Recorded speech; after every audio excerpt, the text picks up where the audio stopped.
அனைவருக்கும் என்னுடைய அன்பான மாலை வணக்கம். அற்புதமான நேரத்தில் கோவை மாநகரத்தில் அருமையான மக்கள், தார்மீகம் எப்பொழுதும் கூட நன்றாக இருக்க வேண்டும், தர்மம் தலை தோங்க வேண்டும், மக்கள் என்றும் நன்றாக இருக்க வேண்டும், எல்லா மக்களும் நன்றாக இருக்க வேண்டும் என்று நினைக்கக்கூடிய அன்பர்கள் எல்லாம் ஒன்றாக இணைந்து இந்த வாய்ஸ் ஆஃப் கோவை பாராளுமன்ற தேர்தலின் போது கோயம்புத்தூரில் இருக்கக்கூடிய தன்னார்வ குழுக்கள் எல்லோரும் ஒன்றாக இணைந்து மக்கள் ஒன்றா சேர்ந்து இந்த எலெக்ஷனுக்காக ஆரம்பிச்சிங்க. கிட்டத்தட்ட 20,000 பேர் அப்போ இருந்தீங்க.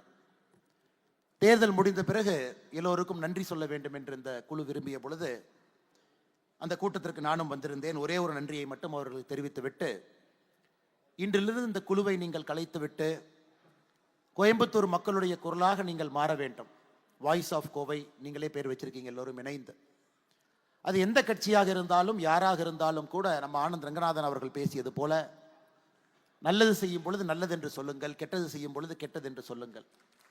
மக்களுடைய குரலாக தொடர்ந்து இருந்தீங்கன்னா இது எப்பொழுதும் கூட நிலைத்திருக்கும். ஒரு அரசியல் கட்சியை சார்ந்தோ, ஒரு தனி மனிதனை சார்ந்தோ, ஒரு இயக்கத்தை சார்ந்தோ இருக்கும் பொழுது ஏதோ ஒரு நேரத்தில் ஒரு சின்ன நெருடல் மக்களுக்கு வர ஆரம்பித்து விடும். இன்னைக்கு வாய்ஸ் ஆஃப் கோவை ஒரு மிக அற்புதமாக நேற்று இன்று 2 நாட்களும் இணைந்து தமிழகத்தில், இந்தியா முழுவதும், ஏன் உலகம் முழுவதும் இருக்கக்கூடிய நல்ல மனிதர்களை இங்கே அழைத்து தர்மத்தை பற்றி பேச வச்சிருக்கிறேன். என் ஆரம்ப விழாவே பாருங்க, பரம் பூஜ்ய நம்முடைய சங்கராச்சாரியா சாமி அவங்க பேசினாங்க.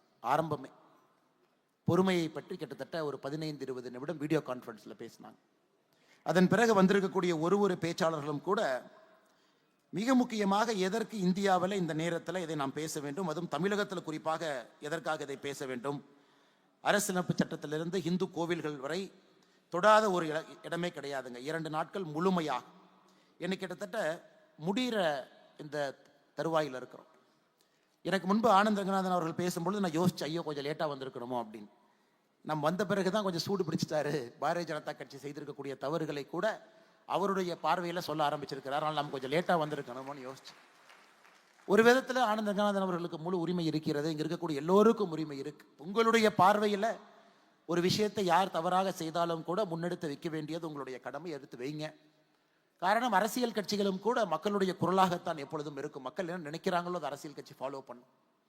மோடி அவர்களை போல சில தலைவர்கள் மட்டும் அதை தாண்டி மக்கள் நினைக்கிறது ஒரு பக்கம், மக்கள் நினைக்காம இருக்கும் பொழுது இன்னும் 10 ஆண்டுகள் கழித்து இது அவர்களுக்கு தேவைப்படும் என்று 10 ஆண்டுகள் தொலைநோக்கு பார்வையோடு செய்யக்கூடிய அரசியல்வாதிகள் இந்தியாவில் மிக மிக குறைவு, ரொம்ப ரொம்ப குறைவு. அதாவது ரிஃபார்மிஸ்ட்னு சொல்லுவோம், ஸ்டேட்ஸ்மேன் சொல்லுவோம். அவர்களுக்கு 2 வார்த்தைகள் மட்டும் வைத்திருப்போம். ரிஃபார்மிஸ்ட் பொலிட்டீஷியன், ஸ்டேட்ஸ்மேன் பொலிட்டீஷியன் சொல்லுவோம். இந்தியன் பாலிடிக்ஸில் பார்த்தீங்கன்னா விரல் விட்டு எண்ணி விடலாம், விரல் விட்டு ரிஸ்க் எடுப்பாங்க. தேர்தலை பற்றி பெருசாக யோசிக்க மாட்டாங்க. உத்தரப்பிரதேச தேர்தல் நடக்கும் பொழுது டிமானிட்டைசேஷன் கொண்டு வருவாங்க. எலெக்ஷனுக்கும் அதுக்கும் சம்மந்தமே இருக்காது. நாட்டுக்கு அது நல்லது என்று நினைத்தால் நிச்சயமாக செய்யக்கூடிய தலைவர்கள் மிக மிக குறைவு. ஆனால் இது போன்ற ஒரு அமைப்புகள் மூலமாக, தன்னார்வ அமைப்புகள் மூலமாக உங்களுடைய குரலை எல்லாம் நீங்கள் வெளிப்படுத்தும் பொழுது அரசியல் கட்சிகளும் கூட உங்களுடைய குரலை கேட்டு மாறுவதற்கு ஒரு வாய்ப்பு கிடைக்கும். அதனால் எல்லோருக்கும் பேசுவதற்கு உரிமை இருக்கு. அதனால் ஆனந்த் ரங்கநாதன் அவர்கள் பேசியிருக்கக்கூடிய எல்லா கருத்துக்களும் கூட அவர் தொடர்ந்து விவாதத்தில் வைக்கக்கூடிய கருத்துக்கள். அதே போல சில பேர்த்துடைய பேச்சு என்னால் கேட்க முடியலைங்க, பட் ரொம்ப அற்புதமாக நேற்றிலிருந்து பேசியிருக்கிறாங்க. குறிப்பாக ஆரம்பத்திலிருந்து பேசியிருக்கக்கூடிய ஸ்ருதி அவங்க, விஷாலி செட்டி அவங்க, அனகா ஜெயகோபாலன் அவர்கள், அருமை சகோதரர் அஸ்வத்தாவன் அல்லிமுத் அவங்க இங்கே இருக்கிறாங்க, அருமை அண்ணன் அர்ஜுன் சம்பத் அவங்க இருக்கிறாங்க, சிவசத்யசீலன் அண்ணா ஐயா இருக்கிறாங்க, நான் பெரிதும் விரும்பக்கூடிய டாக்டர் வெங்கடேஷ் அவங்க இருக்கிறாங்க, சுவாமினி சத்வித்யானந்த சரஸ்வதி அம்மா இங்கே இருக்கிறாங்க, டாக்டர் ஜெயஸ்ரீ சாரநாதன் அவங்க இருக்கிறாங்க, டாக்டர் அலெக்சாண்டர் ஜேக்கப் அவங்க பேசியிருக்காங்க, தர்ம போராளி அண்ணன் ஹெச் ராஜா அவர்கள் பேசியிருக்கின்றார்கள், அண்ணன் ரா அர்ஜுனமூர்த்தி அவங்க பேசியிருக்காங்க, இன்று சஹானா சிங் அவங்க பேசியிருக்கிறாங்க, ஜெரோ மேண்டோ அவர்கள் பேசியிருக்கின்றார்கள், எஸ்டர் தனராஜ் அவங்க பேசியிருக்கிறாங்க, விகாஸ் பாண்டே அவர்கள், டாக்டர் ஆனந்த் ரங்கநாதன் அவர்கள், ராம ஸ்ரீனிவாசன் அவர்கள் எல்லோரும் பேசியிருக்கிறாங்க. முன்னிருக்கையில் இருக்கக்கூடிய நான் சார்ந்திருக்கக்கூடிய கட்சியை சார்ந்த அன்பு தலைவர்கள், தொண்டர்கள், முக்கியஸ்தர்கள் எல்லோரும் இருக்கிறாங்க. மிக முக்கியமாக கோயம்புத்தூரில் இருக்கக்கூடிய முன்னணி தொழிலதிபர்கள் இங்கே இருக்கிறாங்க. கோயம்புத்தூர் மக்கள் நீங்கள் இருக்கிறீங்க. உங்கள் எல்லோருக்கும் மறுபடியும் என்னுடைய பெரிய ஒரு வணக்கத்தை, நன்றிகளை தெரிவித்துக் கொள்கின்றேன். எனக்கு கொடுத்திருக்கக்கூடிய தலைப்பு, சர்வதேசத்தில் இருக்கக்கூடிய அரசியல் நிலவரம் என்ன, இந்தியாவில் இன்று நடக்கக்கூடிய அரசியல் என்ன, என்னுடைய பார்வை என்ன. இது ஒரு டேஞ்சரஸ் டாபிக்ங்க. காரணம், நான் ஒரு அரசியல் கட்சியில் ஒரு பொறுப்பில் இருக்கேன்.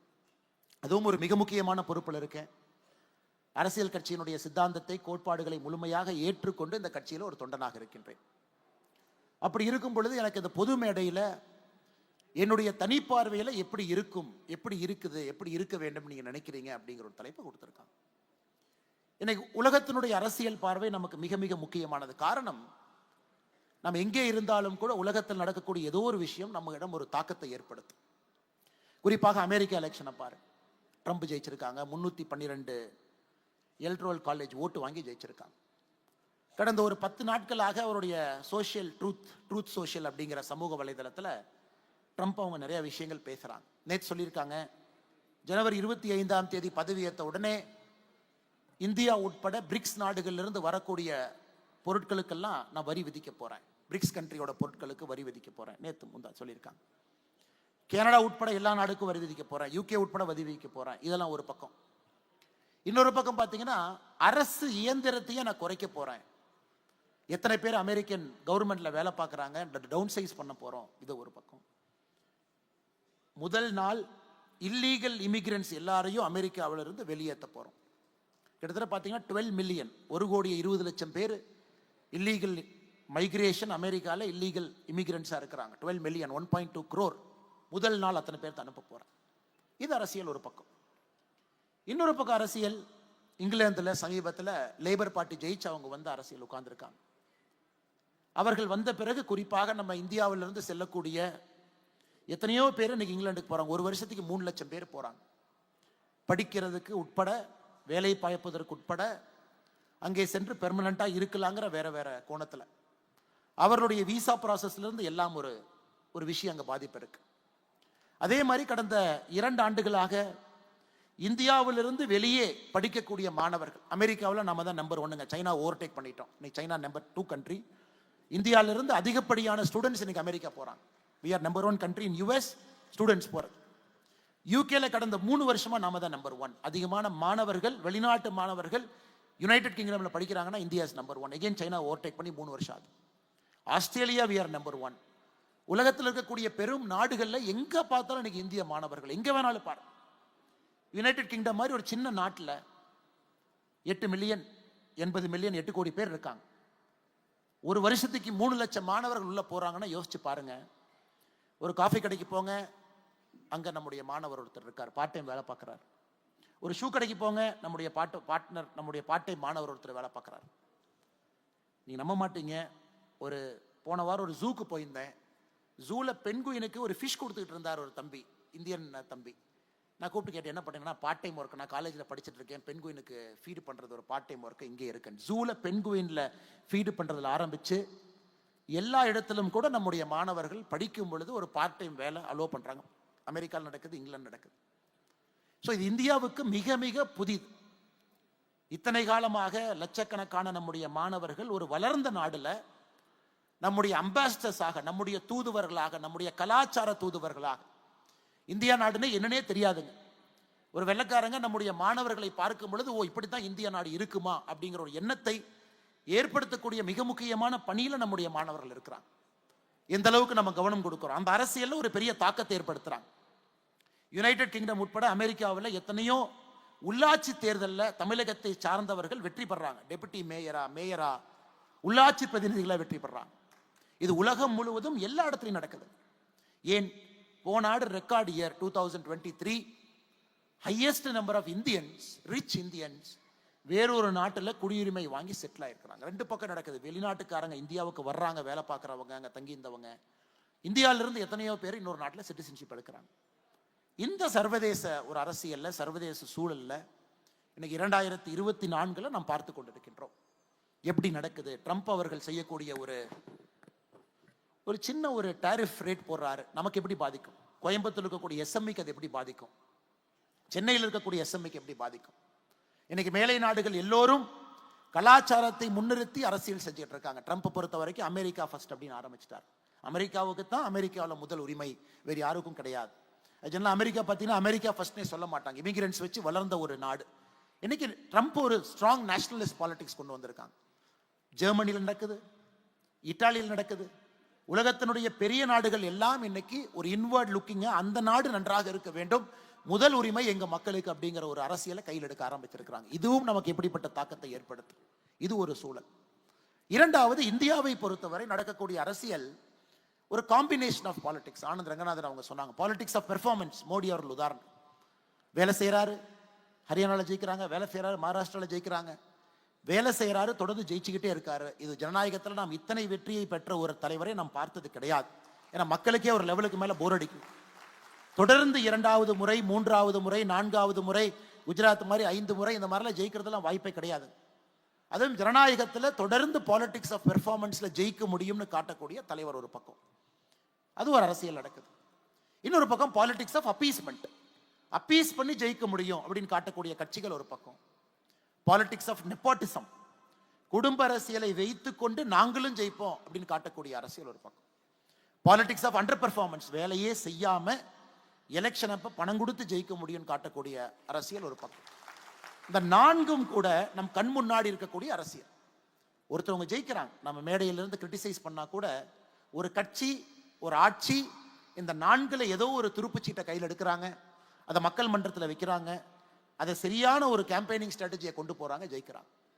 ஆனா இதுல மிக மிக முக்கியமானது, இதுல எது நல்லது? இன்னைக்கு ஆனந்த் ரங்கநாதன் அவர்கள் அந்த பாயிண்ட் லைட்டா தொட்டாங்க. எது நல்லது? இன்னைக்கு பாரதிய ஜனதா கட்சியை பொறுத்தவரை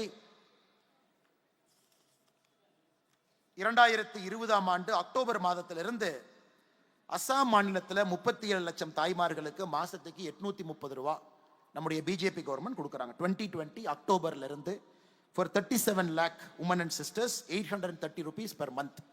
திமுக எப்ப கொடுக்க ஆரம்பிக்கிறாங்களோ அவர்களுக்கு முன்பதாக இருந்து அசாம். பாரதிய ஜனதா கட்சியினுடைய மத்திய பிரதேசம் பிஜேபி ஆட்சி 2023 மார்ச் மாதத்திலிருந்து 1,29 லட்சம் தாய்மார்களுக்கு மாதம் 1,250 ரூபாய் கொடுக்கிறாங்க.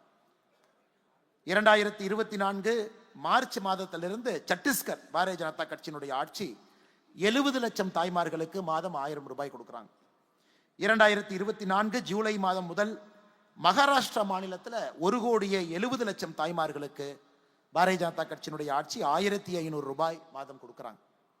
ஒரிசால 2024 செப்டம்பர் மாதத்திலிருந்து பாரதிய ஜனதா கட்சியினுடைய ஆட்சி 80 லட்சம் தாய்மார்களுக்கு வருடத்திற்கு 10,000 ரூபாய் அவங்களுக்கு கேஷ் டிரான்ஸ்ஃபர் நடக்குது. ஒரு பக்கம் இப்ப ஆனந்த் ரங்கநாதன் அவங்க சொன்னாங்க, ஒரு சின்ன ஒரு பாலிடிக்ஸ்ல ஒரு ஃபைன் லைன் வரணும். ஃப்ரீபி எங்க இருக்கு, வெல்ஃபேரிசம் எங்க இருக்கு?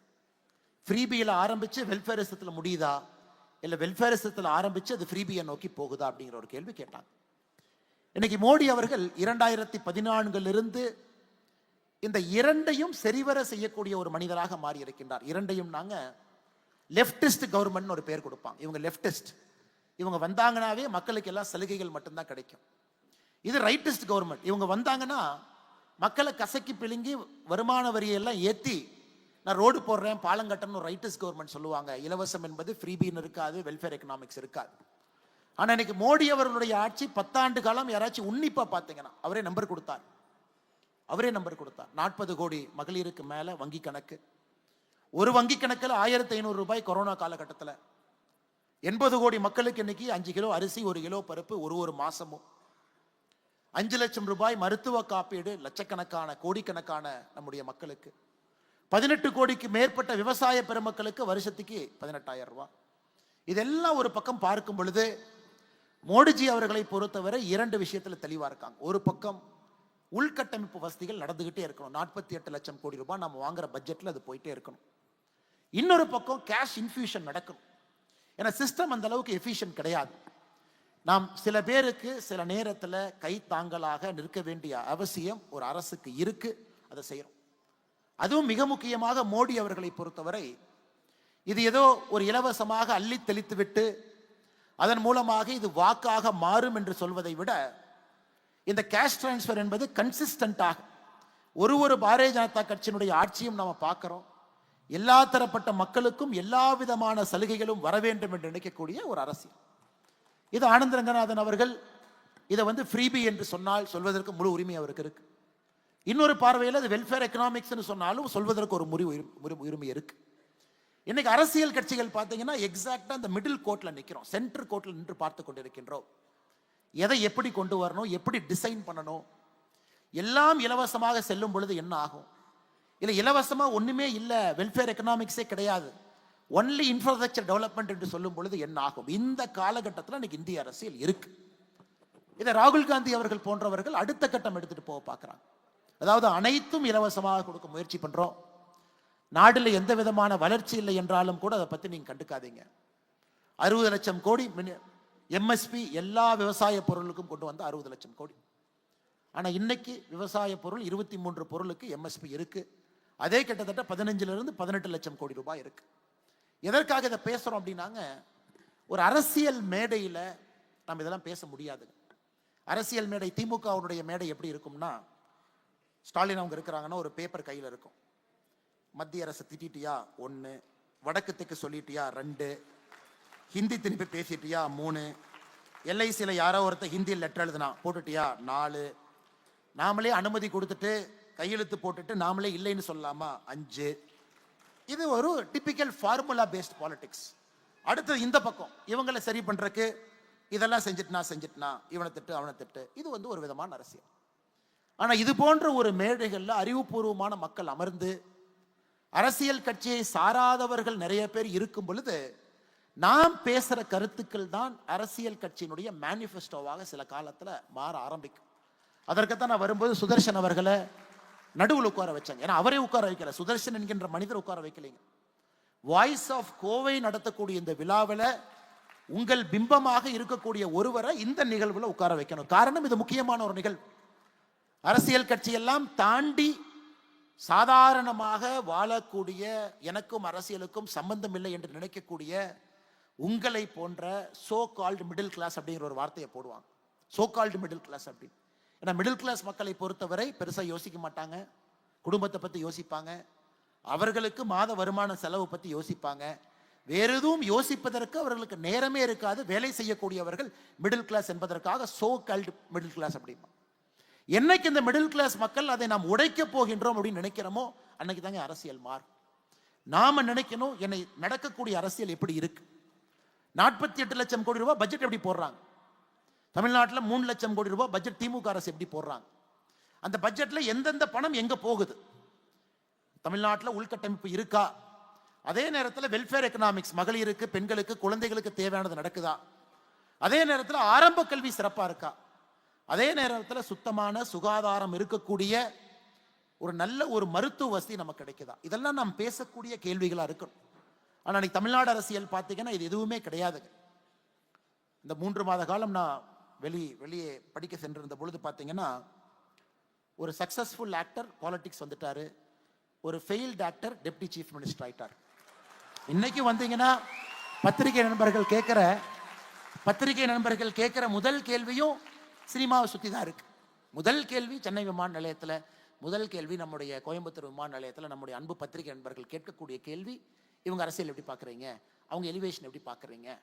ஆனால் எனக்கு தெரியும், உங்களுக்கு தெரியும், காமன் மேனுக்கு அதனால ₹1 பிரயோஜனம் இருக்கான்னு கேட்டீங்கன்னா கண்டிப்பாக கிடையாது. காமன் மேனுக்கு ₹1 பிரயோஜனம் இருக்கா? காமன் மேனுக்கு ரெவல்யூஷனரியா ஒரு அரசியல் கொண்டு வந்திருக்காங்களா? இல்லை. நான் யாரையும் குற்றம் சுமத்தலை. நடிகர் விஜய் அவர்களுடைய அரசியல் நான் வரவேற்கிறேன், வரணும். ஒரு உச்சத்தில் இருக்கக்கூடிய நடிகர், பெரும் அன்பை பெற்றிருக்கக்கூடிய நடிகர், நிறைய பேர் அவருடைய படத்தை ரசித்து பார்க்குறாங்க. ஆனால் அரசியல் பரிமாணம் வேறு, அரசியல் என்பது முழுமையான ஒரு வேறு களம். ஆனால் வரட்டும், களமாடட்டும், பார்ப்போம். அதே நேரத்தில் உதயநிதி ஸ்டாலின் அவர்களுடைய எலிவேஷன் என்ன சொல்றேன், பல இடத்துல கிரிட்டிசைஸ் பண்ணல. எலிவேஷன் என்ன சொல்றேன்னா, இது ஒரு விதமான அரசியலை முன்னெடுக்கிறேன், அது மக்கள் பார்க்குறாங்க. ஏன்னா அவங்க கட்சி யாரை கொண்டு வர வேணும் இருக்கும், அவங்களுக்கு உரிமை இருக்கு. ஏன்னா இந்த மேடையில் முழுமையாக அரசியல் பேசினா அது தவறா போயிருங்க. இன்னைக்கு மக்களுக்கு பயன்படக்கூடிய அரசியல் நம்ம பேசலைங்க, நம்ம பேசுறது இல்லை. ஒரு ஸ்டெர்லைட் மூடுனால காப்பர் எக்ஸ்போர்ட் பண்ணிக்கிட்டு இருந்த ஒரு நாடு இன்னைக்கு காப்பர் இம்போர்ட் பண்ண ஆரம்பிச்சிருக்கு அப்படிங்கிற செய்தி எத்தனை தமிழகத்தினுடைய ஊடகத்தில் அது வந்திருக்கு. ஒரு நாடு ஸ்டெர்லைட் கம்பெனியை விடுங்க, யார் நடத்துறாங்க விடுங்க, we are not bothered, யாரோ XYZ அதை நடத்திட்டுங்க. இன்னைக்கு ஒரு ஸ்டெர்லைட் நிறுவனத்தை மூடியதுனால இந்தியா ஒரு பெரிய மேலை நாடின் மீது காப்பரை வாங்க வேண்டிய நிலைமைக்கு இந்தியா தள்ளப்பட்டிருக்கிறது. அப்ப ஜியோ பாலிட்டிக்ஸ்ல இந்தியாவுக்கு என்ன பிரச்சனை சர்வதேச அரசியல்ல ஏற்படும் அப்படிங்கிறத ஒரு common man, so called middle class நம்ம சொல்றவங்க அவங்க புரிஞ்சுக்கிட்டாங்கன்னா இதை வச்செல்லாம் நீ அரசியலே பண்ண முடியாது. பண்ண முடியாது. இன்னைக்கும் பார்த்தீங்கன்னா ரோடு போட்டால் எதிர்ப்பு, இது போட்டால் எதிர்ப்பு, அது போட்டால் எதிர்ப்பு, இப்படி தான் போகுதோ தவிர அது ஆக்கப்பூர்வமான முறையில் மக்கள் முன்னாடி வச்சு இதில் 10 சரி இருக்கு, 5 தப்பு இருக்கு, உங்களுக்கு வேணுமா அப்படின்னு கேட்குற அரசியல் நம்மகிட்ட இல்லைங்க. டங்ஸ்டன் மதுரையில் எடுத்தா கண்டிப்பாக 10 பிரச்சனைகள் அது இருக்கு, இல்லைன்னு அது சொல்லவே இல்லைங்க. கண்டிப்பா இருக்கு. மக்கள் வெளியே போகணும், அந்த 20 ஸ்கொயர் கிலோமீட்டருக்குள் நீங்க டங்ஸ்டன் எடுக்கணும், அது ஒரு முக்கியமான ஒரு மெட்டீரியல் நமக்கு வேணும். கண்டிப்பா அதுல நல்லதும் இருக்கு. ஏன்னா நம்ம யாரு மேலே டிபெண்ட் ஆகாம இருக்கும். இதை பக்குவமாக எடுத்து செல்லக்கூடிய அரசியல்வாதிகள் இன்னைக்கு கிடையாது. நல்லது இருக்கு, கெட்டது இருக்கு, மக்கள் நீங்க முடிவு பண்ணுங்க. கிராமத்தில் ஒரு கமிட்டி போட்டு முறைப்படி எடுத்து சொல்லுங்க. அதன் பிறகு கிராம சபையை கூட்டுங்க. அதுல வேலை வாய்ப்பு இத்தனை பேத்துக்கு வருது, இதுல பிரச்சனையானாலும் இத்தனை பேத்துக்கு வேலை வாய்ப்பு கிடைக்குது. சுகாதாரம், சுற்றுச்சூழல் பிரச்சனை இந்த மாதிரி கையாளுறாங்க, மத்திய அரசு அதிகாரிகள் நீங்க வந்து சொல்லுங்க, கிராம சபையில் வந்து எங்கிட்ட சொல்லுங்க, என்ன பிரச்சனை நீங்க சொல்லுங்க, எவ்வளவு இன்வெஸ்ட்மெண்ட் வரும், அதனால் அதை சுற்றி எந்த விதமான தொழிற்சாலைகள் வரும் சொல்லுங்க. இதெல்லாம் கிடையாதுங்க. ஒரே வார்த்தை எதிர்ப்பு அல்லது ஒரே வார்த்தை ஆதரவு. இந்த அரசியல் என்பது எப்ப மாறும் என்றால், middle class, so called middle class இருக்கக்கூடிய பெரும்பான்மையான மக்கள் உங்களுடைய குரல் நீங்க உயர்த்தி கேட்கணும். இந்த அரசியல்னால எனக்கு லாபம் என்ன, எனக்கு நஷ்டம் என்ன, அது கேட்காத வரைக்கும் இதே மாதிரி எதற்கெடுத்தாலும் எதிர்ப்பு எதிர்ப்பு எதிர்ப்பு என்கின்ற அரசியல் மட்டும். அதான் மத்திய அரசு நேற்று ஒரு தன்னிலை விளக்கம் கொடுக்க வேண்டிய நிலைமைக்கு போயிட்டாங்க. 2024 பிப்ரவரி நாங்க இந்த டங்ஸ்டனுக்காக டெண்டர் கொண்டு வந்தோம். மாநில அரசு கிட்ட கருத்து கேட்டோம். மாநில அரசு கருத்து சொன்னாங்க. ஆனா எங்கேயும் மாநில அரசு எதிர்ப்புங்கிற வார்த்தையை பயன்படுத்தல. 20 ஸ்கொயர் கிலோமீட்டருக்கு 1.76 ஸ்கொயர் கிலோமீட்டர் அது பயோடைவர்சிட்டி ஹாட்ஸ்பாட் மட்டும்தான் சொன்னாங்க. டெண்டர் போட்டாச்சு, ஒரு நிறுவனம் எடுத்தாச்சு, ஹிந்துஸ்தான் ஒரு ஜிங்க் எடுத்தாச்சு. நவம்பர்ல 10 மாதம் கழித்து தமிழக அரசு எதிர்ப்பு சொல்லாம 10 மாதம் கழித்து இன்னைக்கு முதலமைச்சர் அவர்கள் மத்திய அரசு கடிதம் எழுதுறாங்க. இதைத்தாங்க நாங்க எதிர்க்கிறோம், இதைத்தான் எதிர்க்கிறோம். பிள்ளையை கிள்ளி விட்டு தொட்டிலை ஆட்டுவதை மட்டும்தான் எதிர்க்கின்றோம். பிரச்சனையா முதல்ல சொல்லுங்க. மீத்தேன் ஹைட்ரோ கார்பன் திட்டத்திற்கு நான் கையெழுத்து போட்டேன், ஆனா தெரியாம போட்டுட்டேன்னு 10 வருஷம் கழிச்சு சொல்லாது. அதன் பிறகு பாரதிய ஜனதா கட்சியினுடைய தலைவர்கள், தொண்டர்கள் டெல்லி போய் சண்டை போட்டு அந்த மீத்தேன் திட்டத்தை நிறுத்த வேண்டிய கட்டாயம் எங்களுக்கு வந்திருக்கு. டெண்டர் இஷ்யூ பண்ணது உங்களுக்கு. அதனால நீ எந்த அரசியல் கட்சியும் குறை சொல்லாம இன்னைக்கு ஆக்கப்பூர்வமான அரசியல் தான், அதை நாம சயின்டிபிக்கா பேசணும். கண்டிப்பா எதனாலையும் 100% லாபம் கிடையாது, எதனாலையும் 100% நஷ்டம் கிடையாது. எதை எடுத்தாலும் இட்ஸ் அ காம்ப்ரமைஸ், சென்ட்ரல் இருக்கும். தொழிற்சாலை வந்தா பிரச்சனை தான், ஆனா வேலை வாய்ப்பு வரும். சுற்றுச்சூழல் கெடும், என்னதான் சொன்னாலும் 1% கெடும். தொழிற்சாலையும் வேண்டும், வேலை வாய்ப்பு வேண்டும். அதே நேரத்தில் சுற்றுச்சூழலும் கெடக்கூடாது, மக்களும் அந்த இடத்தை விட்டு போகக்கூடாது, பூர்வீக குடிகள். இதை பேசக்கூடிய அரசியல்வாதிகள் இன்னைக்கு நம்ம கிட்ட இருக்காங்களா? கிடையாது. விரல் விட்டு என்ன முடியுங்களா தமிழகத்துல? கிடையாது. அதனால் என்னுடைய அன்பான வேண்டுகோள், வாய்ஸ் ஆஃப் கோவை வருகின்ற காலத்துல இந்த மேடையில் நிறைய அரசியல் கட்சியை சார்ந்த எல்லா விதமான சித்தாந்தம் இருக்கக்கூடியவங்க. ஒரு அரசியல்வாதி தமிழ்நாட்டினுடைய மேடையில் சொல்றார், நான் 5 பெருமாள் கோயிலை இடிச்சேன் அப்படின்னு. அவரே வந்து பேச சொல்லுங்க, தவறு கிடையாது. எங்களை போன்ற எத்தனையோ மனிதர்கள் சொல்றோம், தமிழகத்தில் பாரதிய ஜனதா கட்சி தலைமையிலான பாரதிய ஜனதா கட்சி கூட்டணி இங்கே வரும் பொழுது தமிழகத்தில் என்டோமெண்ட் போர்டு அப்படிங்கிறது இருக்காதுன்னு சொல்றோம். எங்ககிட்ட கேளுங்க. அப்ப என்டோமெண்ட் போர்டு இல்ல, ஹெச்ஆர்என்சி சட்டம் இருக்காதுன்னா என்ன செய்ய போறீங்கன்னு கேளுங்க, பதில் சொல்ல வேண்டியது எங்களுடைய கடமை. பிளான் இருக்கா உங்ககிட்ட? இல்ல சும்மா உங்க பாட்டுக்கு வாய்க்கு வந்ததெல்லாம் பேசிட்டு ஹெச்ஆர்என்சி ஆக்ட் இருக்காது, என்டோமெண்ட் போர்டு இருக்காதுன்னா அதை யார் நிர்வகிப்பாங்க? அவங்களே உட்கார வச்சு கேளுங்க. இரண்டரையும் பேசாம மாட்டாம சென்ட்ரல்ல சுத்துறாங்க. இன்னைக்கு பாத்தீங்கன்னா புது அரசியல் என்ன, கிச்சரி பாலிடிக்ஸ். இந்த வடிவேலு சொல்ற மாதிரி தென்னை மரத்துல ஒரு குத்து, பனை மரத்துல ஒரு குத்து, இந்த சித்தாந்தத்துல கொஞ்சம், அந்த சித்தாந்தத்துல கொஞ்சம், இந்த தலைவர் போட்டோ இங்க போடு, இந்த தலைவர் போட்டோ இங்க போடு, மொத்தமா 10 தலைவர் போட்டோ போட்டா யாரும் நம்மளை கிரிட்டிசைஸே பண்ண மாட்டாங்கிற அரசியல் கட்சிகளும் இங்க வந்திருக்கு. அவங்களே கூப்பிட்டு கேளுங்க. அது எப்படிங்க ரச சாதத்தையும் தயிர் சாதத்தையும் சாம்பார் சாதத்தையும் கலந்து வச்சுட்டு இது புது ஐட்டம்ல எப்படிங்க சாப்பிடுவாங்க? ரச சாதம் சொல்லுங்க, சாம்பார் சாதம் சொல்லுங்க, தயிர் சாதம் சொல்லுங்க, 3 சேர்த்து மக்கள் சாப்பிடுவாங்கன்னா சாப்பிட மாட்டாங்க. அந்த அரசியல் உலகத்துல எங்கேயும் ஜெயிச்சது கிடையாது. அதனால் எல்லோரும் வர வேண்டும். அடுத்த ஆண்டு வாய்ஸ் ஆஃப் கோவை இது நடத்தும் பொழுது நிச்சயமாக வேறு வேறு சித்தாந்தம் இருக்கக்கூடிய அரசியல் கட்சிகள், தலைவர்கள் எல்லோரும் ஒரு மேடையில் vision for Tamil Nadu, vision for Coimbatore, நீங்க என்ன கொண்டு வருவீங்க? எதிர்ப்பு எதிர்ப்பு எதிர்ப்புன்னு சொல்லி என்னாச்சுங்க? இந்தியாவில் வெட் கிரைண்டரில் தலை சிறந்த நகரமாக இருந்த கோயம்புத்தூர் இன்னைக்கு வெட் கிரைண்டர் நகரமாக அகமதாபாத் மாறி இருக்கு. எத்தனை பேர் இதை புள்ளி விவரத்தை பார்க்குறீங்கன்னு தெரியல. அகமதாபாத் மேனுஃபேக்சர்ஸ் மோர் வெட் கிரைண்டர்ஸ் தென் கோயம்புத்தூர். கேள்வி கேளுங்க அரசியல்வாதி கிட்ட, பவரில் இருக்கிறவங்க, பவரில் இல்லாதவங்க, பவருக்கு வரணும்னு நினைக்கிறவங்ககிட்ட கேளுங்க, எங்க கோட்டை விட்டோம், ஏன் கோட்டை விட்டோம், எதற்காக குஜராத் கோயம்புத்தூருடைய வெட் கிரைண்டர் இடத்தை எதற்காக எடுத்திருக்கு, எந்த பாலிசியில தப்பு பண்ணோம். வெட் கிரைண்டருக்கு வரக்கூடிய கல் எடுக்கக்கூடாது, அங்க திருப்பூர் பக்கத்துல அதுக்கு ஒரு சட்டம் போடுவோம், கல் எடுக்க முடியாது. வெட் கிரைண்டர் எப்படிங்க செய்யறது? அதற்கு மாநில அரசே கோர்ட்ல ஒரு பக்கமா நிற்பாங்க. அதனால நான் ரொம்ப டீட்டெயிலா போக விரும்பலைங்க. கோயம்புத்தூருடைய வளர்ச்சி எதிர்பார்க்கும் அளவுக்கு இருக்கா?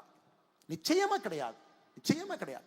இந்த ஊரினுடைய எஜுகேஷன் பொட்டன்ஷியலுங்க, இந்த ஊரினுடைய எஜுகேஷன் பொட்டன்ஷியல், இந்த ஊர்ல இருக்கக்கூடிய இன்ஜினியரிங் காலேஜஸ், இந்த ஊர்ல இருக்கக்கூடிய ஆர்ட்ஸ் காலேஜஸ், கோயம்புத்தூர்ல இருக்கக்கூடிய ஈகோ சிஸ்டம், அந்த ஈகோ சிஸ்டத்திற்கு கோயம்புத்தூர் உண்மையாலும் அந்த அளவுக்கு வளர்ந்திருக்கான்னு கேட்டீங்கன்னா சின்ன குழந்தையும் கூட சொல்லும் வளரவில்லை. ஏன் வளரல? ஒரு ஏர்போர்ட்டினுடைய ஒரு நிலத்தை கொடுப்பதற்கு எதற்கு இத்தனை தாமதம் கேளுங்க. ஆட்சிக்கு வரும்பொழுது 73 விமான நிலையம், இன்னைக்கு 151 கட்டியாச்சு, 151 கட்டியாச்சு. கோயம்புத்தூர் நிலம் இப்ப வந்திருக்கு. ஏன் இவ்வளவு டிலே? இன்னைக்கு எல்லா இடத்துலையும் மாடல் ரயில்வே ஸ்டேஷன் கட்டுறாங்க. கோயம்புத்தூருக்கு அந்த அறிவிப்பு வர இருக்கிறது. மாடல் ரயில்வே ஸ்டேஷனுக்குள்ள போயிட்டீங்கன்னா அங்கேயே 5 ஸ்டார் ஹோட்டல் இருக்கும், அங்கேயே நீங்க ரூம் இருக்கலாம், அங்கேயே நீங்க மீட்டிங் போட்டுக்கலாம், அங்கேயே ஷாப்பிங் காம்ப்ளெக்ஸ் இருக்கும், ட்ரெயின் எல்லாம் ஒரே டெர்மினல்ல வந்து வெளியே போகும். இன்னைக்கு கோயம்புத்தூருக்கு இவ்வளவு தாமதமாக வருவதற்கான காரணம் என்ன? இதெல்லாம் வாய்ஸ் ஆஃப் கோவையினுடைய ஒரு வாதமாக இருக்க வேண்டும் என்பது என்னுடைய அன்பான வேண்டுகோள். காரணம், சம்பந்தப்பட்டவங்க இது போன்ற மேடையில வந்து பதில் சொல்லும். செஞ்ச நன்மைகள் என்ன, செஞ்ச தீமைகள் அப்படின்னா பாலிடிக்ஸ் ஒரு அக்கௌண்டபிலிட்டி வருங்க. இல்லாட்டி இந்த ஜாதி இந்த கூட்டணி வச்சிருந்தா இப்படி ஓட்டு, இந்த ஜாதி இப்படி ஓட்டு போடுவாங்க, அந்த அரசியலுக்குள்ள நம்ம போக ஆரம்பிச்சோம் அப்படின்னாங்க பெர்ஃபார்மன்ஸ் பேஸ்ட் பாலிடிக்ஸ் அது கிடையாது. அது அப்படியே போயிட்டே இருக்கு. கோயம்புத்தூர் போன்ற வளர வேண்டிய நகரங்கள் இன்னும் பின்தங்க ஆரம்பிக்கும்.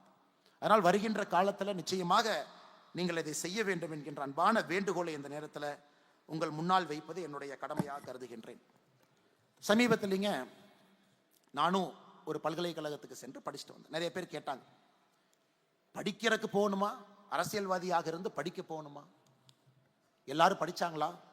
அரசியல் தலைவர்கள்லாம் படிச்சாங்களா? இல்ல தமிழகத்தில் இருக்கக்கூடிய பெரும் மேதை கர்ம வீரர் காமராஜர் ஐயா படிச்சாங்களா? ஒரு எதிர்க்கட்சி நண்பர் என்கிட்ட குற்றச்சாட்டு வச்சார் பத்திரிகை மூலமா. நான் சொன்னேன், அண்ணா நான் காமராஜர் ஐயா இல்லைங்கன்னா ஒரு கால் செருப்பில் இருக்கக்கூடிய அழுக்குக்கு பக்கத்தில் இருக்கக்கூடிய ஒரு ஆள் நான். ஆனால் அவர் படிக்காம இருந்திருக்கலாம், பட் நான் போய் படிச்சுட்டு வர்றேங்க ஐயான். சமீபத்தில் அங்க இருக்கும் பொழுது ஒன்றை பார்த்தங்க. ஒரு பேப்பர், ஒரு ஆட். அன்னை தமிழ்நாட்டை ஆள பிறந்தவரே, ஆரியம் வென்ற திராவிட திருமகனே, இளைஞர்களின் எழுச்சி நாயகனே, ஈடு இணையற்ற வெற்றி சரித்திரமே, உடன் பிறப்புகளின் உயிரோவியமே, ஊருலகம் மெச்சும் கொள்கை வீரனே, எல்லாருக்கும் ஆனவரே, ஏற்றம் தரும் நாயகரே, ஐந்தெழுத்து மந்திரமே, ஒட்டுமொத்த தமிழர்களின் நம்பிக்கையே, ஓய்வறியா உழைப்பின் திராவிட தலைமுறையே, ஔதாரியம் நிறைந்தவரேன். சரி, வழக்கமா திமுக யாரோ ஆடு போடுறாங்க, இது வழக்கமா. யாரப்ப அந்த ஆடு கொடுத்தான்னு பார்த்தா அண்ணன் பிடிஆர் பழனிவேல் தியாகராஜன். அப்புறம் நான் கேட்டேன், இதுக்கு தான் அமெரிக்காவில் படிக்க போனீங்களா? இன்னைக்கு என்ன ஆயிருக்குனாங்க, சில அரசியல் அறிவாளிகளை கூட அடிமைவாதிகளாக மாற்றக்கூடிய அரசியல் இருக்கும்போது, நல்லா நான் வச்சுக்கணும், அறிவாளிகள் கூட அடிமையாக இருந்தால் மட்டும்தான் இங்கே அரசியல் செய்ய முடியும் என்கின்ற நிலைமை இன்னைக்கு தமிழ்நாட்டில் வந்துருச்சு. அண்ணன் பிடிஆர் அவள் நான் குறைய சொல்லிங்க, மெத்த படித்தவர், பெரும் நிறுவனத்தில் பணி செஞ்சவர், கண்டிப்பாக தமிழகத்தினுடைய ஃபினான்ஸ் மினிஸ்டர் இருந்தாங்க, ஐடி மினிஸ்டர் இருந்தாங்க, எந்த குறையும் சொல்லிங்க. எக்ஸ்ட்ரீம்லி ஒரு காம்பிட்டன்ட் ஒரு ஹியூமன் பீயிங். அச்சீவ்மெண்ட் நிறைய இருக்கு, குடும்பம் அது போன்ற, அப்பா அந்த மாதிரி. இன்னைக்கு உண்மையை சொல்ல வேண்டும் என்றால் பிடிஆர் பழனிவேல் தியாகராஜன் அவர்கள் சொந்த தொகுதியில பணம் கொடுக்காம ஜெயிக்கிறார். அது உண்மை, அது பாராட், அவரை பாராட். மாற்று கட்சியாக இருந்தாலும் மாற்று சித்தாந்தம் இருந்தாலும் கூட பணம் கொடுக்காம ஒரு மனுஷன் எலெக்ஷன் ஜெயிச்சுட்டு வர்றாருன்னா பிடிஆர் ஜெயிக்கிறார். அதெல்லாம் அந்த பிளஸ் மார்க்லாம் நம்ம போட்டுடலாங்க. ஆனா மைனஸ் மார்க் பாருங்க, அவரையும் இது போன்ற எழுத வைத்திருக்கிறார். அவரையும் இது போன்ற, அவருக்கும் உதயநிதி ஸ்டாலினுக்கும் தராஸ் தட்டில் உட்கார வச்சு கம்பேர் பண்ண. அதனால் தயவு செய்து இதை நான் ஒரு அரசியல் மேடையாக நான் பயன்படுத்துறேன்னு தவறா நினைச்சுக்காதீங்க. உள்ள இருக்கக்கூடிய உந்துதலை சொல்லுகின்றேன். ஒரு இளைஞன் இங்க இருக்கிறாங்க, வெளியே நிக்கிறாங்க. ஒரு நடுத்தர குடும்பத்தில், விவசாய குடும்பத்தில் அந்த இளைஞன் பிறந்திருக்கின்றான், சகோதரன் சகோதரி. அரசியலுக்கு வர வேண்டும் என்கின்ற ஆசை அந்த குழந்தைக்கு இருக்குன்னா, அமெரிக்கா, இங்கிலாந்துலாம் 2 ரூட்டுங்க. படிச்சு மேலே போய் உன்னை சாதிச்சு அரசியலுக்கு வரலாம். 90% அந்த ரூட்ல தான் வருவாங்க. 90% பெர்ஃபார்மன்ஸ் பாலிடிக்ஸ் படிப்பாங்க, ஒரு வேலை பார்ப்பாங்க, பேர் வாங்குவாங்க. ஒரு காலகட்டத்திற்கு பிறகு அரசியலுக்கு வர வேண்டும், மக்களுக்கு சேவை செய்யணும், இந்த ரூட். ஆனால் தமிழ்நாட்டில் பார்த்தீங்கன்னா இந்த ரூட்டு பொய் என்பதை நாம் தொடர்ந்து ஊர்ஜிதம் செய்து கொண்டிருக்கின்றோம். அடிமையாக ஒருத்தவங்களுக்கு ஜால்ரா போடணும், அவர்கள் நல்லவர்கள்னு சொல்லணும், இது போன்ற மந்திரமே நாயகரே இந்த மாதிரிலாம் எழுதணும். அதனால் இதையும் கூட நடுத்தர மக்கள் நீங்க கேள்வி கேட்கணுங்க. நடுத்தர மக்கள் கேள்வி கேட்கணும். இன்னைக்கு இருக்கக்கூடிய அரசியல் அறிவாளிகளை கூட அடிமைவாதிகளாக மாற்ற ஆரம்பித்தால் இந்த அரசியல் எங்க போய் நிற்கும்? இன்னைக்கு ஆனந்த் ரங்கநாதன் ஐயா சொன்னாங்க, எனக்கும் பிடிஆர் அவர்களுக்கும் 1008 கருத்து வேறுபாடுகள் இருக்குங்க. அதெல்லாம் ஒரு பக்கம் விடுங்க. 1008 கருத்து வேறுபாடுகள் இருந்தாலும் அவருடைய சித்தாந்தத்தில் அவர் உட்கார்ந்துருக்கார். இன்னைக்கு ஒரு அரசியல் கட்சிக்குள்ள புது எனர்ஜி வேணும்னு நீங்க நினைச்சீங்கன்னா இது போன்ற மனிதர்கள் மட்டும்தான் ஒரு புது எனர்ஜியை கொடுக்க முடியும். இன்னைக்கு அவங்க நிலைமை, அடுத்து உதயநிதி ஸ்டாலின் அவர்கள் வர வேண்டும் என்றால் நாம் வர வேண்டும் என்பதற்காக எப்படியெல்லாம் மாறிட்டாங்க பாருங்க. அதனால்தான் அன்பு சகோதர சகோதரிகளே, இன்னைக்கு தமிழகத்தில் மிக முக்கியமாக நடக்கக்கூடிய அரசியலை மெரிட் பேஸ்டா, பெர்ஃபார்மன்ஸ் பேஸ்டா, சோசியல் ஜஸ்டிஸ் ஓரியன்டாக கொண்டு செல்ல வேண்டும் என்றால் நடுத்தர மக்களுக்கு தான் இது பொருள். நீங்க தான் விழிக்கணும், நீங்க தான் உறுதியா இருக்கணும், நீங்க தான் எழுந்து நிற்கணும். பிசினஸ் பீப்புளுக்கு அவர்களுக்குரிய பிரச்சனை அவர்களுக்கு இருக்கு. எல்லோரும் இங்க இருக்கக்கூடிய சில மனிதர்களை போல கிடையாது. ஒரு பிசினஸ் மேன் பொலிட்டிக்கல் ஸ்டாண்ட் எடுத்தா கரண்ட் வராது, தண்ணி வராது, ஹெல்த் இன்ஸ்பெக்டர் வந்து செக் பண்ணுவார், ப்ராடக்ட் வெளியே போகாதுங்க. எந்த அரசியல் கட்சியாக இருந்தாலும் பந்தாடி விடுவார்கள். பிசினஸ் மேன் ஒரு பொலிட்டிக்கல் பொசிஷன் எடுக்க முடியாது. சில பேர் எடுக்கிறாங்க, அது அவர்களுடைய தார்மீக அந்த பவர். கீழ்த்தட்டு மக்கள் அவங்களுக்கு பொலிட்டிக்கல் பவரை என்ன போய் சேரலைங்க. அவர்களுக்காகத்தான் இவ்வளவு போராட்டம் நடக்குது. அவர்களுக்கு அரசியல் கைக்கு போகும் பொழுது ஒரு அதிகாரம் வரும். அண்ணல் அம்பேத்கர் அவர்கள் சொன்னது போல, படிப்பை விட அரசியல் எப்ப கைக்கு போகுதோ அன்னைக்குத்தான் கீழ்த்தட்டில் இருக்கக்கூடிய மக்கள் விழித்திருவார்கள். இன்னும் பொலிட்டிக்கல் பவரே போகாம இருக்கு. இன்னைக்கு அதை மாற்ற முடியும் என்று நீங்க நினைச்சீங்கன்னா மிடில் கிளாஸ் மட்டும்தாங்க நடத்தும். மாத சம்பளம் வாங்குகின்றோம் உண்மைதான், கடுமையாக உழைக்கின்றோம் உண்மைதான், நமக்கு நம்ம வேலையை பார்க்கறதுக்கே நேரம் இல்லை உண்மைதான், கிடைக்கிறதே ஒரு வீக்கெண்டுங்க, அதுலயும் வாய்ஸ் ஆஃப் கோவையில் வந்து உட்கார வச்சுட்டீங்க உண்மைதான், எனக்கு என்னை பற்றி யோசிப்பதற்கே நேரம் இல்லை, நாட்டை பத்தி எங்க யோசிக்கணும் உண்மைதான். அதிலும் நீங்க மனசு வச்சு ஒரு சின்ன விஷயத்தை குறிப்பெடுத்து நீங்க பார்த்தீங்கன்னா நம்முடைய அரசியல் மாற ஆரம்பிக்கும். அதற்குத்தான் இந்த வாய்ஸ் ஆஃப் கோவை போன்ற சாமானிய மனிதர்கள் ஒன்றாக இணையக்கூடிய இது போன்ற நிகழ்வை நாம என்கரேஜ் பண்ணணுங்க, அவங்களை ஆராதிக்கணும், ஆமோதிக்கணும். ஏன்னா இதே மேடையில் நான் இருக்கும் பொழுது ஆனந்த் ரங்கநாதன் அவர்கள் பாரதிய ஜனதா கட்சியை பத்தி கிரிட்டிசைஸ் பண்ணாங்க. Fair enough, no problem. உங்க பார்வையில நாங்கள் செய்யக்கூடிய ஒரு விஷயம் தவறு நினைக்கிறீங்களா, தயவு செஞ்சு சொல்லுங்க. உங்க பார்வையில நாங்கள் செய்யக்கூடிய 10 விஷயங்கள் சரி நினைக்கிறீங்களா, தயவு செஞ்சு சொல்லுங்க. அதற்குத்தான் இந்த மேடை இருக்க வேண்டும் என்று கோயம்புத்தூர் பாராளுமன்ற தேர்தலுக்கு பிறகு ஆசைப்பட்டோம். அது இன்னைக்கு நடந்துகிட்டு இருக்கு. தொடர்ந்து இது போல நீங்க முன்னாடி எடுத்துட்டு போகணும். இன்னைக்கு ஒரு தார்மிக் ஃபங்க்ஷன்ல வந்து நான் தர்மாவை பத்தி பேசாம போனா ரொம்ப தவறா போயிடும். இன்னைக்கு இங்கிலாந்துல இருக்கக்கூடிய ஒரு மியூசியமுக்கு போங்க. Museum of natural history London. எவ்வளவு வச்சிருப்பாங்க ஒரு மியூசியம், எவ்வளவு பொருள் உள்ள இருக்கும் யாராச்சும் ஒருத்தர் சொல்லுங்கண்ணா. ஒரு மியூசியம் ஆஃப் நேச்சுரல் ஹிஸ்டரி எவ்வளவு இருக்குங்கண்ணா? எவ்வளவு ஒரு மியூசியத்துக்குள்ள எவ்வளவுதான் அடைக்க முடியும்? 2000, ஒரு 10,000, 1,00,000. மியூசியம் ஆஃப் நேச்சுரல் ஹிஸ்டரி லண்டன்ல பாத்தீங்கன்னா 67 லட்சம் பொருள் வச்சிருக்கான். 6.7 மில்லியன், 67 லட்சம், 6.7 மில்லியன்.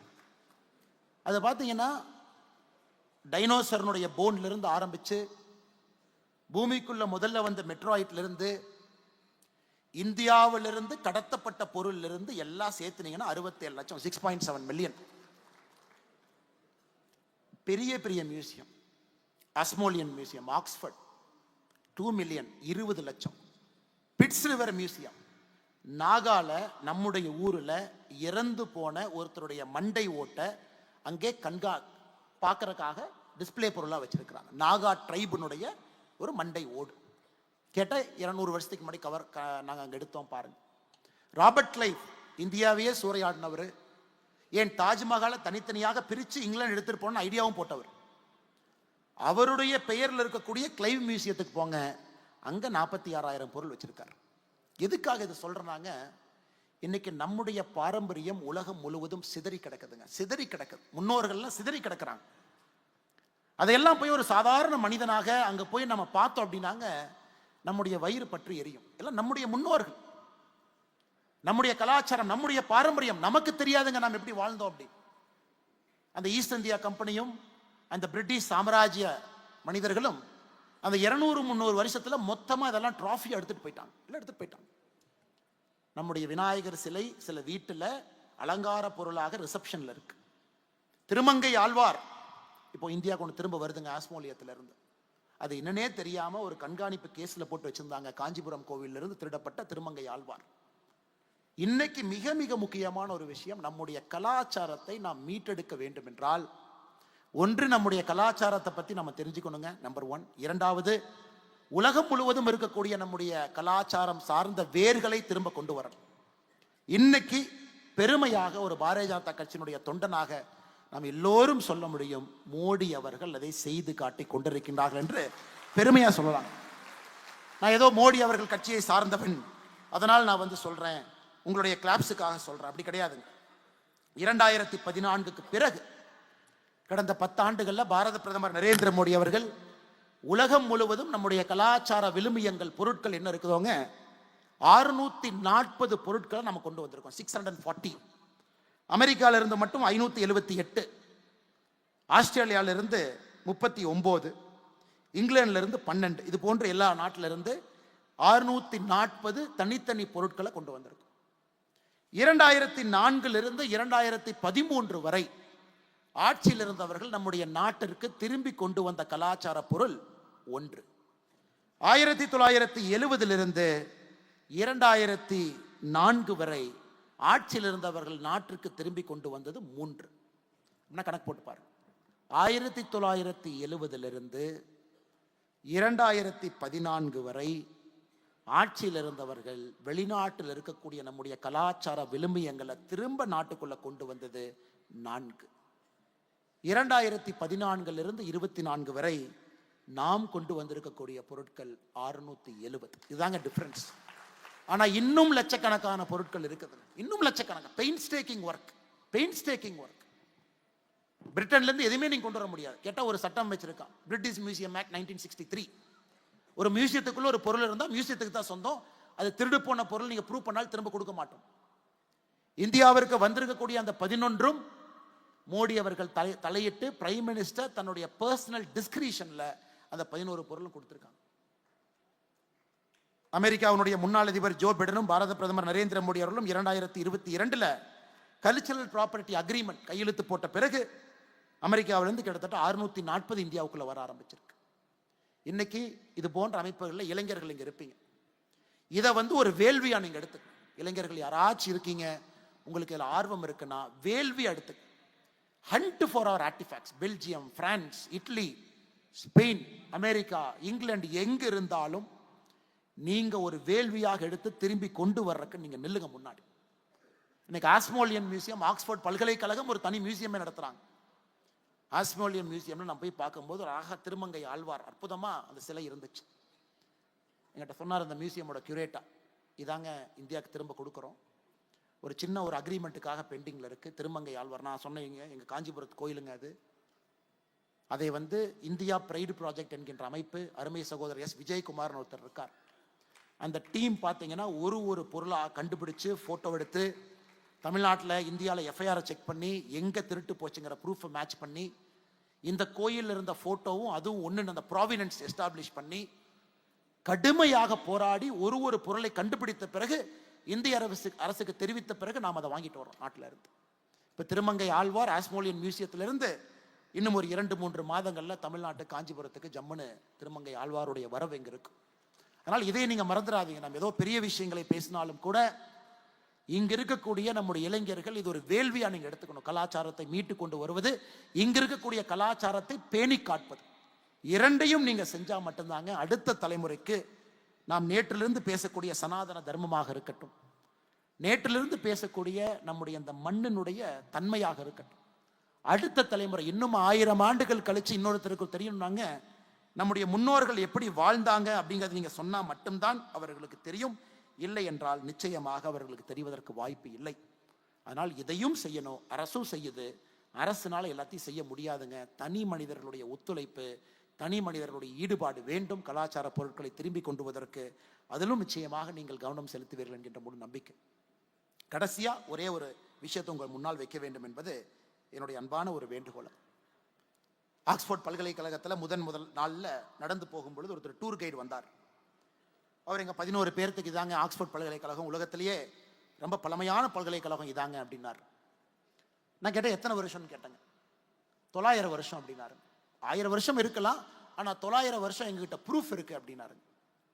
இன்னைக்கு வேர்ல்ட்ஸ் ஓல்டஸ்ட் யூனிவர்சிட்டி ஆக்ஸ்போர்ட், இன்னைக்கு வேர்ல்ட்ஸ் பெஸ்ட் யூனிவர்சிட்டி ஆக்ஸ்போர்ட். தொடர்ந்து பார்த்தீங்கன்னா நம்பர் 1 யூனிவர்சிட்டியாக இருக்காங்க.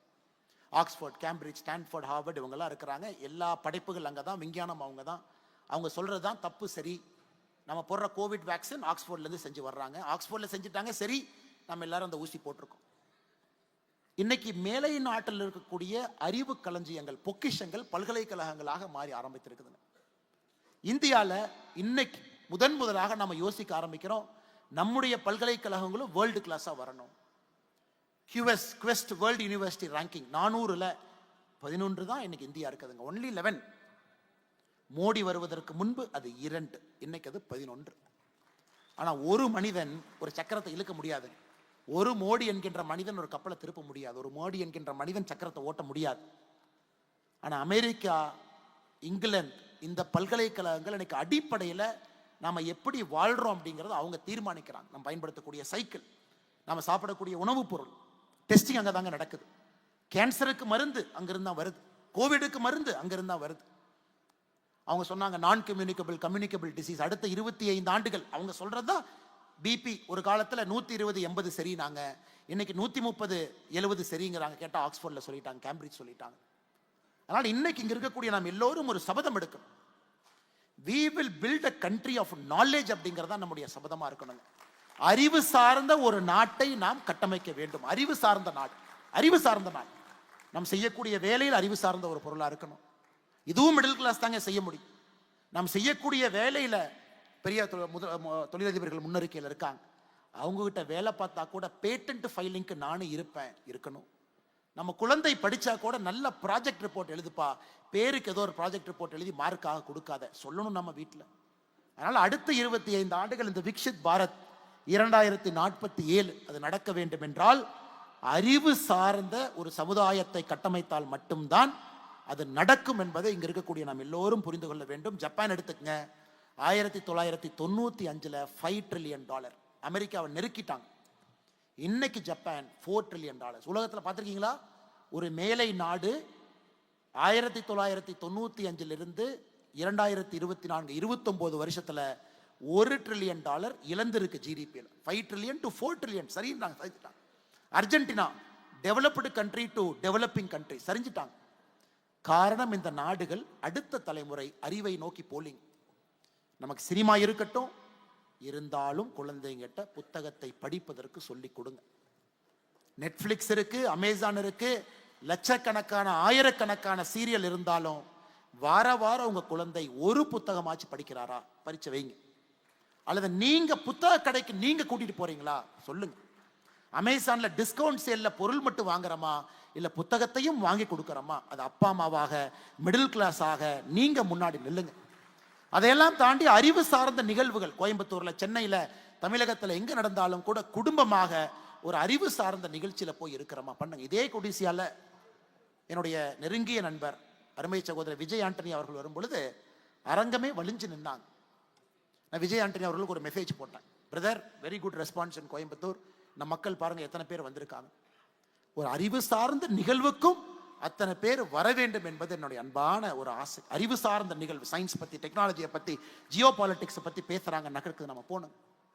இன்னைக்கு கோயம்புத்தூர்ல அந்த பக்கம் உணவு திருவிழா நடந்து கொண்டிருக்கு, தவறே கிடையாதுங்க. கொங்கு பகுதியினுடைய உணவு திருவிழா மிக முக்கியம். அடிதடி, கலாட்டா, லா அண்ட் ஆர்டர் ப்ராப்ளம். பத்திரிகை நண்பர்களுக்கு என்ன உணவு திருவிழாவை பத்தி கருத்து சொல்லுங்கண்ணா அப்படின்னு. ரொம்ப கூட்டம் வந்துட்டாங்க, 800 ரூபா வாங்கினாங்க, அப்படியே அலைமோதி கூட்டம் நிற்குது. மக்கள் ஏன் அவ்வளோ பேர் வர்றாங்க? இன்னைக்கு நம்முடைய மிடில் கிளாஸ் மக்களுக்கு சோஷியல் லைஃப் என்னங்க? சோஷியல் லைஃபே இல்லை. நல்ல பார்க் இருக்கா? கிடையாது. நடப்பதற்கு இடம் இருக்கா? கிடையாது. 1000 ஏக்கர் பூங்கா இருக்கா நகரத்தினுடைய மையப்பகுதியில்? வெளியே குழந்தைகளை கூட்டிட்டு போகலாம்? கிடையாது. ஒரு வேர்ல்டு கிளாஸ் ஸ்போர்ட்ஸ் இன்ஃப்ராஸ்ட்ரக்சர், அருமையான ஒரு ஸ்போர்ட்ஸ் இன்ஃப்ரா வச்சிருக்கோம். எல்லா விதமான ஸ்போர்ட்ஸ் ஒரு 150 ஏக்கருக்குள்ள பில்டு பண்ணியிருக்கோம். சாட்டர்டே சண்டே குழந்தைகள் விளையாடுவதற்கு வாய்ப்பு கிடையாது. நகரத்துக்குள்ள பொல்யூஷன் இல்லாம போக முடியுமா? கிடையாது. அதனால் அரசியல்வாதிகளுக்கு நிர்பந்தம் வைங்க. இதை கொடுக்குறேன் அதை கொடுக்குறேன்னு சொல்றீங்களே, நாங்கள் நன்றாக வாழ்வதற்கு என்ன கொடுக்குறீங்கன்னு நீங்க கேளுங்க. இது ரொம்ப முக்கியம். அதுவும் சோகால் மிடில் கிளாஸ் தாங்க கேட்க முடியும். So called middle class. நீங்க எடின்பரா போங்க, எடின்பரா போங்க. 1700 ஒரு சட்டம் போட்டு பப்ளிக் பாத்வே, பப்ளிக் பார்க்க உருவாக்கணும்னு 1700 சட்டம் போட்டிருக்கான். 1700 எடின்பராலிங்க. அதுக்கு ஸ்காட்லாண்ட்ல சொல்றான், எதுக்கு அந்த சட்டம் போட்டீங்க 1700லினா, மக்கள் தன்னுடைய அன்றாட வேலைகளிலிருந்து விடுபட்டு இயற்கையோடு ஒன்றி நடந்தால் மட்டும்தான் அறிவு சார்ந்த விஷயங்கள் அவர்களுடைய மனதில் எழும்புகிறான். எப்பங்க 1707 எடின்பரால சட்டம் போட்டு பப்ளிக்ல பூங்கா கட்டுறான். எத்தனையை கொண்டு வர்றாங்க, எத்தனை சட்டங்கள் இன்னைக்கு இந்தியாவில் அது வேணுங்க. ஒரு நகரமும் கூட, நான் தொடர்ந்து எலெக்ஷன்ல இருந்து சொல்லிட்டு வர்றதுங்க, ஒரு நகரமும் கூட கான்கிரீட் காடுகளாக மாறி, கான்கிரீட் காடுகளாக. அதையும் நீங்க தான் கேட்கணும். நீங்க கேட்கலீங்கன்னா, நீங்க பேசலைன்னா யாரும் உங்களை கேட்கவே மாட்டாங்க. நீங்க பேசலைன்னா அவங்களுக்கு தெரியும், இதுக்கு ஒரு டிக்கு, இதுக்கு ஒரு டிக்கு, வடக்கு தெற்கு ஒரு டிக்கு, ஹிந்தி திணிப்பு ஒரு டிக்கு, எல்ஐசியில் யாரோ கிளர்க்கு ஹிந்தி லெட்டர் எழுதுனா அவனுக்கு ஒரு டிக்கு, டங்ஸ்டன் கொடுத்தாங்க அதுக்கு ஒரு டிக்கு. இப்படித்தான் அரசியல் இருக்குமோ தவிர, நீங்கள் பேசாத வரை இது அறிவு சார்ந்த அரசியலாக மாறுவதற்கு வாய்ப்பு கிடையாது. அதனால் என்னுடைய அன்பார்ந்த மிடில் கிளாஸ் நண்பர்களே, மக்களை இப்படிதாங்க சொல்லணும். த வாய்ஸ் ஆஃப் கோவையாக இங்கே வந்திருக்கக்கூடிய எல்லா அறிவு சார்ந்த அன்பு சொந்தங்களே, நண்பர்களே, தமிழக அரசியலை மாற்றக்கூடிய வலிமை உங்களுடைய கைக்கு மட்டும் இல்லைங்க. எல்லாம் சொல்லுவாங்க கைக்கு இருக்குன்னு. கை கிடையாதுங்க, வாய்க்கு இருக்கு. நீங்க பேசணும். ஓட்டு போடுறது கையுங்க, ஆனா பேசுறது வாய். ஆனால் இன்னையிலிருந்து தமிழக அரசியல்ல புதிதாக நாம் சொல்வோம், ஓட்டு போடக்கூடிய மக்களே, கைக்கு இருக்கக்கூடிய வலிமை உங்களுடைய வாயுக்கும் இருக்கட்டும் என்று சொல்வோம். காரணம், கையினுடைய வலிமை அரசியல்வாதிகளுக்கு தெரிவது கிடையாது.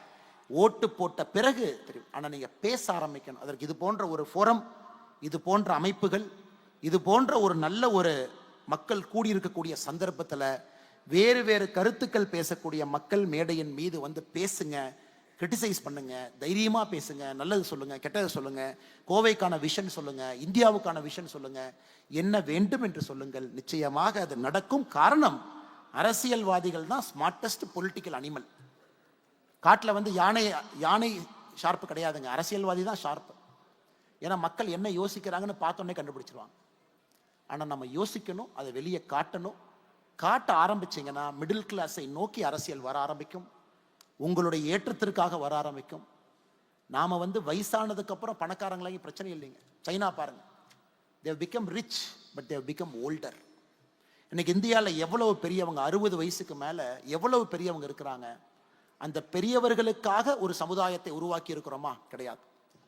பெரியவர்களுக்காக நடைபாதை கிடையாது, பெரியவர்களுக்காக பூங்கா கிடையாது. 60 வயதிற்கு மேல 80, 90, 100 வரை சேஃபா, செக்யூரா பெரியவர்கள் வாழ்வதற்கு ஒரு நகரத்தினுடைய கட்டமைப்பு இருக்கா? கிடையாது. அப்ப பெரியவர்கள் பேசணும், பெரியவர்கள் பேசணும். எத்தனை பேர் வெளியே போகும்போது எல்லாம் நம்ம வந்து இன்ஹேல் பண்றோங்க, எவ்வளவுலாம் இன்ஹேல் பண்றோம், எவ்வளவு வெஹிக்கிள் பொல்யூஷன். யாரோ சொன்னாங்க என்கிட்ட, ஆனா நீங்க வந்து பிஜேபி தலைவராக மோடி கடிதம் எழுதுறீங்க, இதுவரைக்கும் இந்தியாவில் யாருமே பண்ண மாட்டாங்கன்னா, சென்னை மெட்ரோ வேண்டும் என்று நீங்க எதுக்கு நான் கடிதம் எழுதுனீங்க? அது மத்திய அரசு கொடுக்கும், மாநில அரசு நாங்க தான் செய்யறோம் நாங்க, நீங்க எதுக்கு கடிதம் எழுதுனீங்க? கட்சியில் ஒரு பெரிய தலைவர் எனக்கு தொலைபேசி மூலமாக அழைத்து சொன்னாங்க, இதுவரை இந்தியாவில் எந்த பிஜேபியில் இருந்தும் கூட ஒரு ஸ்டேட் யூனிட் மோடி அவர்களுக்கு கடிதம் எழுதி, ஐயா எங்க ஊருக்கு மெட்ரோ கொஞ்சம் தாமதமா வருது, இவங்க லோக்கல் அரசியல் பண்ணி வர்ற மெட்ரோ வராம பண்ணிடுவாங்களாட்டு இருக்குது, கொஞ்சம் நீங்க டக்குன்னு அந்த மெட்ரோ ஃபேஸ் 2 கொஞ்சம் கொடுத்துருங்க ஐயா, ஒரு 43,000 கோடி செலவு பண்ணுங்க ஐயா. தமிழ்நாடு பாரதிய ஜனதா கட்சி சார்பாக நாங்கள் கடிதம் எழுதினோம். காரணம், எங்களுக்கு அது சரி என்று பட்டது. மோடி அவர்களும் ஒரு வாரத்தில் சென்னை ஃபேஸ் 2 மெட்ரோவை மத்திய அரசு ப்ராஜெக்டை அனௌன்ஸ் பண்ணீங்க, 43,000 கோடி ஒதுக்கினார். கோயம்புத்தூருக்கும் அதையே நாங்கள் செய்ய இருக்கின்றோம், செய்ய போகின்றோம். கோயம்புத்தூருக்கும் அது நடக்கும். காரணம், வாழ்வியல் முறையை மாற்றி தாங்க ஆகணும். நான் என்ன சொல்றேன்னாங்க, கொஞ்சம் நீங்க எங்களை ஃபோர்ஸ் பண்ணுங்கன்னு நான் சொல்றேன். நீங்க அரசியல் கட்சிகளை ஃபோர்ஸ் பண்ண, உங்களை நோக்கி வர வைங்க, டெவலப்மெண்ட்டை நோக்கி வர வைங்க. குறிப்பாக உங்களுடைய வாழ்வியல் முறையில் உங்கள் வாழ்க்கை நன்றாக இருப்பதற்கு என்ன தேவையோ அதை நோக்கி கொண்டு வருவதற்கு அரசியல் கட்சிகளை தள்ளுங்க. அதற்கு இந்த வாய்ஸ் ஆஃப் கோவை போன்ற பல பிளாட்ஃபார்த்தை நீங்கள் ஏற்பாடு செய்யுங்க. அதே நேரத்தில் ஏதாச்சும் ஒரு அரசியல் கட்சியை பற்றி தவறாக சொல்லியிருந்தா மன்னிப்பு கேட்டுக்கிறேங்க. நோக்கம் எந்த ஒரு அரசியல் கட்சியும் புண்படுத்த வேண்டும் என்கிற நோக்கம் கிடையாது. அதே நேரத்தில் அரசியல் எப்படி மாறி இருக்கிறது என்பதை சுற்றி காட்டுவதற்கு சில எடுத்துக்காட்டுகளை சொல்ல வேண்டிய கட்டாயம். அதனால தான் அண்ணன் பிடிஆர் அவர்களை பேரையும் பயன்படுத்தினுங்க. இதையும் காமிச்சேன். என்னன்னா அண்ணன் மார்க்கெட்டிங் பண்ணி 2வது முறையும் காட்டுறாருன்னு நினைக்காதீங்க. இருந்தும் எனக்கு இது மனதில் அது பட்டுச்சு, அது உங்களிடம் சொல்ல வேண்டும் என்பது என்னுடைய ஆசையாக கூட இருந்துச்சு. இது நிறைய பேர் மிக கடுமையாக உழைத்திருக்கின்றார்கள். குறிப்பாக அருமை சகோதரர் சுதர்ஷன் அவர்களை பொறுத்தவரை ஒரு சக்சஸ்ஃபுல் மார்க்கெட்டிங் ஒரு பர்சன். அவருக்கென்று தனியாக ஒரு நிறுவனம் இருக்கு. ஆனால் இன்னைக்கு உங்கள் எல்லோரையும் ஒருங்கிணைத்து எல்லோரும் இணைந்து இது போன்ற ஒரு நிகழ்வை கோயம்புத்தூர் நடத்தி காட்ட முடியும் என்பது மற்ற ஊருக்கு இது ஒரு எக்ஸாம்பிள். திருநெல்வேலி, மதுரை, எல்லா ஊரிலையும் அந்தந்த குரலாக நிறைய இயக்கங்கள் வருவதற்கு கோயம்புத்தூர் முன்னோடியாக இருக்கட்டும். அதற்கு அருமை சகோதரர் சுதர்ஷன் அவர்களுக்கு முதல் நன்றியை தெரிவிச்சுக்கணும். நான் சொல்லியிருந்தேங்க, 1 மாதம் முன்னாடியே சொன்னேன். நான் சொன்னபடி உங்களுக்கு London, Dubai Dubai, Chennai, Coimbatore நேரடியாக இங்கே இந்த நிகழ்ச்சியில் நான் பங்கேற்று விட்டேன். காரணம், உங்களுடைய உழைப்பு, இது நடக்க வேண்டும், இதை என்கரேஜ் பண்ணோம் அப்படிங்கிறதா நோக்கங்க. அதே போல் அருமை சகோதரி மேலே ஸ்மிருதி இருக்காங்க, தீபா அவங்க இருக்காங்க, ஜிசி குரூப் கேப்டன் வெங்கடேஷ் அவங்க இருக்கிறாங்க, பாலசுப்ரமணியம் அவர்கள், முரளி அவர்கள், ராதா மேடம் அவர்கள், சிவராமன் அவர்கள், கீதா அவர்கள், எல்லோருக்கும் இந்த நேரத்தில் என்னுடைய அன்பார்ந்த நன்றிகளை, வாழ்த்துக்களை தெரிவித்துக் கொள்கின்றேன். மிக முக்கியமாக தினமலர் பத்திரிகை, உண்மையினுடைய உரைகளாக இருக்கக்கூடிய தினமலர் ஒரு பெரிய ஒரு ஆதரவு இந்த நிகழ்வை கொடுத்துருக்குறாங்க. அவர்களுக்கும் இந்த நேரத்தில் நெஞ்சார்ந்த நன்றி. வந்திருக்கக்கூடிய பத்திரிகை நண்பர்கள், எல்லா பத்திரிகையை சார்ந்த பத்திரிகை நண்பர்கள் இந்த நிகழ்ச்சிக்கு ஆக்கம் ஊக்கம் கொடுத்துருக்குறாங்க. எல்லா பத்திரிகைக்கும் இந்த நெஞ்சார்ந்த நன்றிகளை தெரிவித்துக் கொள்கின்றேன். இந்த நிகழ்ச்சிக்கு வந்திருக்கக்கூடிய எல்லா அன்பு தலைவர்கள், தொண்டர்கள் முன்னாடி இருக்கிறாங்க, நன்றி தெரிவித்துக் கொள்கின்றேன். அரசியல் சாராதவர்கள் வந்திருக்கிறீங்க, உங்களுக்கும் நன்றி தெரிவிச்சுக்கிறேன். அடுத்த ஆண்டு எல்லா அரசியல் கட்சி தலைவர்களையும் கூப்பிடுங்க, எல்லா அரசியல் கட்சியும் பேச வைங்க, எல்லோரும் அவங்களுடைய விஷயத்தை சொல்லட்டும். அதன் மூலமாக மக்களுக்கு ஒரு தெளிவு கிடைக்கட்டும். அதன் மூலமாக நல்ல ஒரு அரசியல் தமிழகத்திற்கு வரட்டும். வாய்ப்பு கொடுத்தவங்க எல்லோருக்கும் நன்றி தெரிவித்து என்னுடைய உரையை முடித்துக் கொள்கின்றேன். நன்றி, வணக்கம். பாரத் மாதா கி ஜெய்.